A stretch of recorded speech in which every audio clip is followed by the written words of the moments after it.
Welcome to Ryan's Running Reviews in partnership with Roadrunner Sports, and today we're taking a look at two different Asics shoes. We have the Gel-Nimbus 26 and the Novablast 4. Let's run with it. Before we get started, I do want to say these shoes were provided to me by Roadrunner Sports. However, no one had a chance to preview this video, and this file synopsis is my own. I'd also like to say please leave a like on the video and consider subscribing. Here we go.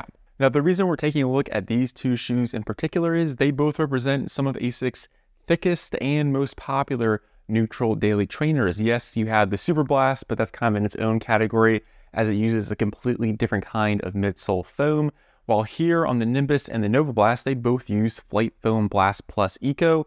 And while that may seem kind of similar on paper, I will say these two shoes provide completely different experiences, and I'm excited to talk about it. The Nimbus has 42 millimeters in the heel with 34 in the forefoot for an 8 millimeter drop, while the Novablast is pretty much the same with 41.5 millimeters in the heel and 33.5 in the forefoot for that same 8 millimeter drop. So pretty much they're identical with regard to stack height, with at least on paper, the Nimbus having 0.5 millimeter more. However, once we look at the weight, it's completely different. The Nimbus is significantly heavier, coming in at 10.8 ounces, while the Novablast is a much more manageable 9.2. So you're going to have well over an ounce of weight savings if you go with the Novablast over the Nimbus, which I do think kind of shows itself when you try these two particular models. The Nimbus is the more expensive shoe, which comes in at $160 compared to the Novablast at $140, so about 20 bucks cheaper. Moving on to the upper, there are some key differences. The Nimbus has this knit material, which is not elastic at all and is rather warm in my opinion. If we compare that to the Novablast, we have this woven material with these kind of large holes punched out in the toe box, which help give it some ventilation. And I will say this does have better airflow compared to the Nimbus, again, at least in my opinion.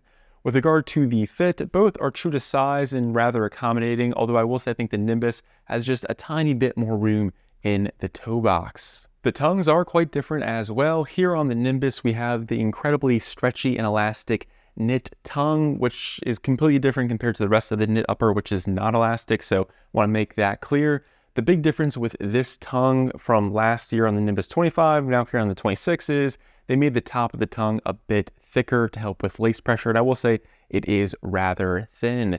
The tongue is practically see-through, so you do get some ventilation in this area, but otherwise I think it's quite comfortable. And the only kind of small drawback is if you really have to pull those laces tight, there's a little bit of late spite just because of how thin that tongue is, at least through the midfoot. The top of the tongue has been just thickened up just a little bit. Then if we go over to the Novablast, we have a more traditional setup. It's rather thin with these small bits of kind of foam blocks scattered throughout to give you some lace pressure protection.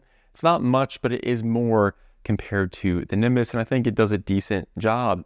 It is gusseted with strips of elastic material on the lateral and medial side to keep it in place. And I do think this helps kind of provide a slightly better lockdown just because of how elastic the tongue is here on the Nimbus. I don't think the lockdown on the Nimbus is really that bad, but if I had to give a better lockdown rating from the Nimbus to the Novablast, I would say the Novablast is slightly better. We move towards the back part of the shoe. We have about the same amount of padding. It's a moderate amount. I think does a solid job. No major complaints or heel lift or anything like that.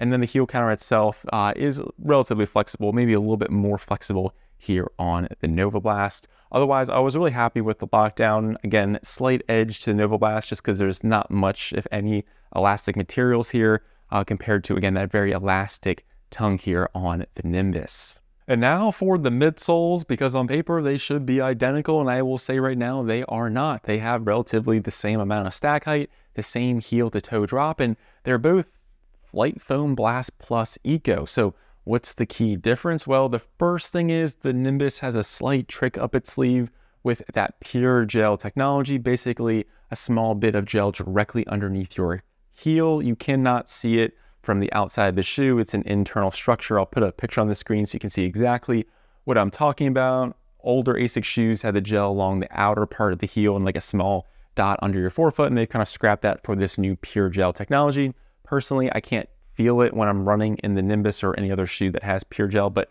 supposedly, according to Asics and their data, it's supposed to help with overall shock and impact protection.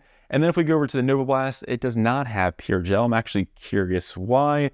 Maybe to do with energy return, but there is no pure gel on the Novablast, while it is here on the Nimbus 26. However, I do think the pure gel technology is small potatoes and doesn't make a massive difference, mainly because I couldn't feel it in the Nimbus 26. Wasn't just a noticeable feature, if you will. What I could notice, however, was the fact that the Flight Foam Blast Plus Eco Foam here in the Novablast 4, while being the same, at least on paper, foam as what we see here on the Nimbus 26, is significantly softer and bouncier. And I think this is for a couple reasons. One, I think it is just a completely different formulation of Flight Foam Blast Plus Eco. The Novablast is, I think, over 1.5 ounces lighter compared to the Nimbus, which means that's a lot of weight to reduce on the upper. So I think that the midsole also lost some weight here as well, even though it has the same amount of stack height. And that means I think the foam is going to be a little bit less dense. That's my best guess. But the other thing that can play into how this midsole performs and feels is the sculpting. You have some kind of clear sculpting along the back part of the shoe, and you have a drastic kind of heel cutout with kind of a bulge towards the forefoot. And I think all that plays together, both the reformulation and the unique sculpting here, to give you a softer and more energetic ride.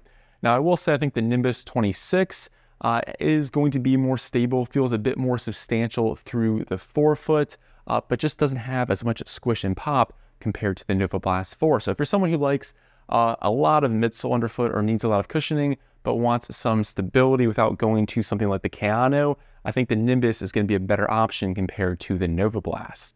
I will say, based on the eyeball test, I do think the Novablast 4, despite having 0.5 millimeter less of stack height, has more overall volume to it. So if you line up the shoes, you'll see that the heel section is slightly larger, and the forefoot, if you kind of align these properly, I will say the Novablast is just ever so slightly wider and thicker, just with regard to like the forefoot flare. So that kind of ties into the story of this having just a little bit more softness and compression, and I do think has a more energetic feel to it. Now, with regard to the stability, yes, the Nimbus is more stable, but I really wouldn't consider this a squirrely or unstable shoe. And I tried the Novablast 1, that was too unstable for me. I actually returned it, and I will say this feels very manageable. Again, not squirrely, not all over the place, but does a good job of kind of balancing stability with giving you that soft, well-cushioned kind of Novablast feel, if you will. For me personally, I do prefer the Novablast 4. It is significantly lighter, about 1.5 ounces lighter to be exact, and just feels like a more overall versatile daily trainer as well, handling those faster paced runs much better compared to the Nimbus, which I think falls short in that area. And of course, the midsole foam here is significantly softer and more lively. The Nimbus, however, gives you a little bit more guidance, and I think works for those runners that are looking for a solid cruiser of a daily trainer.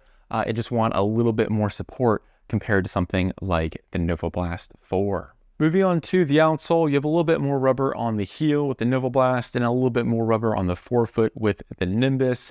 I will say the Nimbus does have Asics' new Asics hybrid rubber grip compound, which is supposed to be a little bit more durable and grippy. So just keep that in mind compared to the unbranded rubber we see on the Novablast. Personally, didn't really notice much of a difference, and they worked quite well for me. Didn't really hurt me and didn't really kind of impress me in any way, but yeah, just wanted to kind of point that out. So let me know down in the comments, which Asics Max Cushion Neutral Daily Trainer are you going with? You already know I'm going with the Novablast 4, but I would love to hear from you.